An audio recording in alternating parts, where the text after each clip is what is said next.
스파르타코. 기원전 404년에서 105년 사이 고대 로마에서 검투사 경기는 흔한 구경거리이자 가장 인기 있는 오락 형태 중의 하나였다.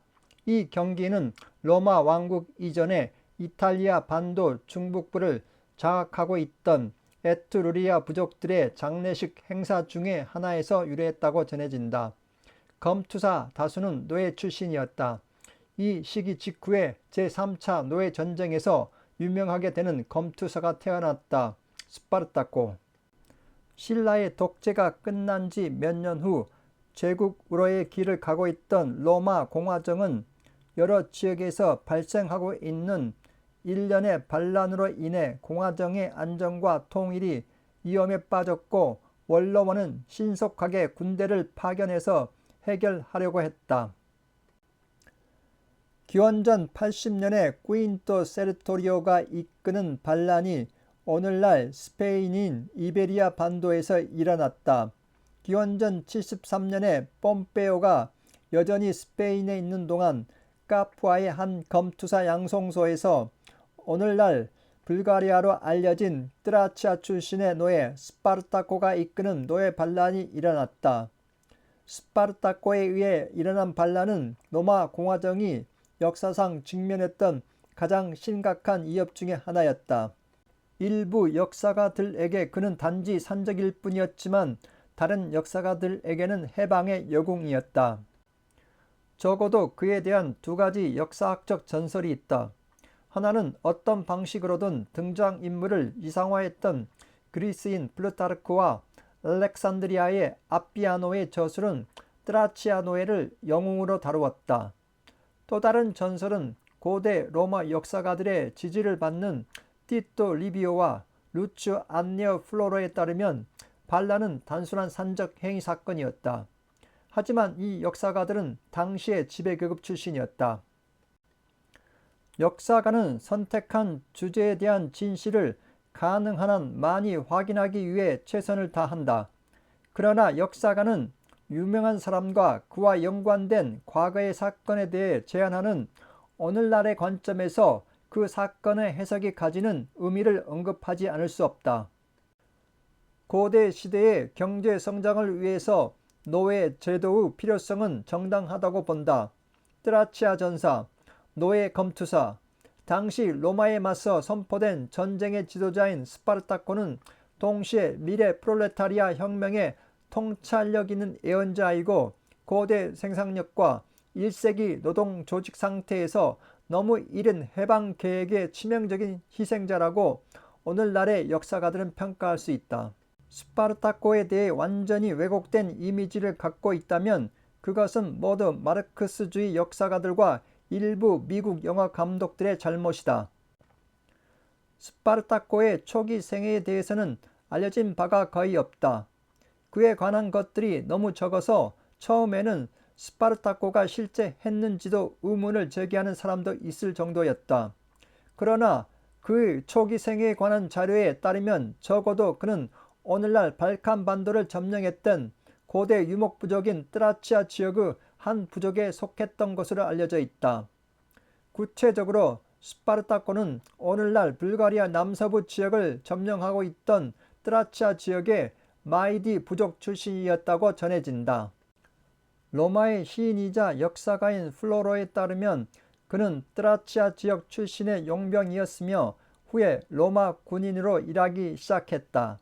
그러나 스파르타코는 로마 공화정 군인의 의무를 포기하고 투옥되어 노예가 되었다. 그의 전투 기술 때문에 스파르타코는 검투사로 받아들여졌다.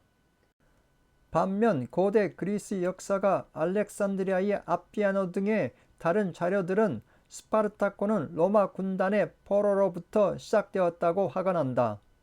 군단은 그와 다른 트라치아인들을 포로로 잡아서 노예로 팔았다. 검투사로 팔린 스파르타코는 바티아토에 속한 카푸아 근처의 루두스 또는 검투사 양성소에서 훈련을 받았다. 2차 포에니 전쟁이 끝난 바로 직후부터 즉 기원전 2세기 초에서 기원전 1세기 말까지 기간은 고대 로마 역사상 가장 흥미롭고 소란스러운 시기들이었다. 스파르타코와의 전쟁은 기원전 136년에서 기원전 71년 사이에 공화정에 영향을 미친 일련의 노예 전쟁 중 마지막 전쟁이었다.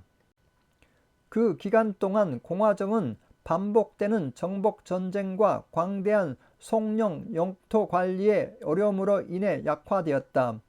더욱이 계속되는 군사적 승리는 수많은 노예들을 이탈리아로 데려왔다. 기원전 73년 기근으로 인해 로마가 약화되었고 로마 군대는 지중해 동쪽 지역의 폰토 왕국과 스페인에서는 세르토리오를 상대로 교전하는 동안 현재의 까세르타 근처인 카푸아에서 반란이 일어났다. 기원전 136년에서 71년 사이 로마 공화국은 여러 노예 반란을 진압하느라 바빴다. 기원전 136년에서 기원전 132년 시칠리아에서 시리아 출신의 노예 에우노에 의한 반란이 있었다. 이 반란은 시칠리아 노예들에 의한 왕국을 건설하려 했다. 기원전 104년에서 기원전 100년 사이에 시칠리아에서 노예 슬라비오와 아테니온의 주도하에 노예 반란이 또 일어났다. 이러한 반란은 종종 이질적인 다양한 요인에 의해 발생했지만 어쨌든 기원전 2세기의 대정복 전쟁의 결과로 로마 경제가 겪은 심오한 변화에 기인했고 시칠리아와 이탈리아 남부의 광대한 토지에 종사하는 노예 노동의 기하급수적 증가도 이러한 반란에 영향을 미쳤다. 노예의 이런 기하급수적 증가는 다른 현상과 같은 속도로 진행되었다. 2차 포에니 전쟁은 셀 수 없는 농지들의 황폐화를 유산으로 남겼다. 유사시에는 군인이 되었던 소규모 토지 소유자들은 특히 이탈리아 남부 지방의 소규모 토지 소유자들은 오랜 군 복무를 하기 위해 그들의 땅에서 멀어져야만 했고 전쟁에서 돌아오면 토지를 경작할 충분한 자본이 없었다. 이러한 이유로 소규모 토지 소유자들이 감소했다. 기원전 140년에 로마는 지중해 연안 전체로 패권을 확장했다. 특히 지중해 동쪽 지역에서 벌어진 정복 전쟁은 도시의 정치 사회 구조에 주목할 만한 변화를 가져왔다. 피지배자들에게 조공을 부과함으로써 보장되는 지속적인 자본의 흐름은 훌륭한 공공건물의 건설을 가능하게 했다. 로마 귀족들에게 사치와 부의 공개 과시에 대한 새로운 취향을 불러일으켰던 그리스 문화와의 접촉은 전통적인 로마 귀족 가치 체계를 실질적으로 변화시켰다. 동시에 경제와 농업 생산에도 주로 이탈리아 반도 남부와 시칠리아에 영향을 미쳤던 큰 변화가 일어났다. 2차 포에니 전쟁 동안 막대한 피해를 입었던 이 지역은 예전에도 그랬고 이탈리아 북부에서 그랬던 것처럼 그들은 새로운 식민지를 건설할 때 공유지의 공평한 분배를 받지 못했다. 전쟁에서의 승리로 로마의 보호 아래 지중해가 점진적으로 통일되면서 무역이 증가하고 부의 막대한 유입이 이루어졌지만 부도덕한 사업가와 투기꾼 계층의 성장과 종종 불법 점거의 결과로 공공농업지역의 땅이 소규모의 대규모 토지 소유자들의 손에 넘어가면서 부는 점점 더 불평등한 방식으로 분배되었다. 따라서 다수의 소규모 토지 소유자의 감소는 대규모 토지 소유자의 성장으로 대체되었다. 왜냐하면 대규모 토지를 경작하기 위해 대규모 토지 소유자들은 마음대로 착취할 수 있는 점점 더 많은 노예들의 노동력을 최대한 사용할 수 있는 부를 가지고 있었기 때문이다. 대부분 올리브 나무와 포도나무를 집중적으로 재배하는 데 전념하는 광대한 농업토지가 형성되었다. 이러한 새로운 작물은 막대한 이익을 보장하지만 생산기계의 높은 비용으로 인해 많은 투자가 필요했다.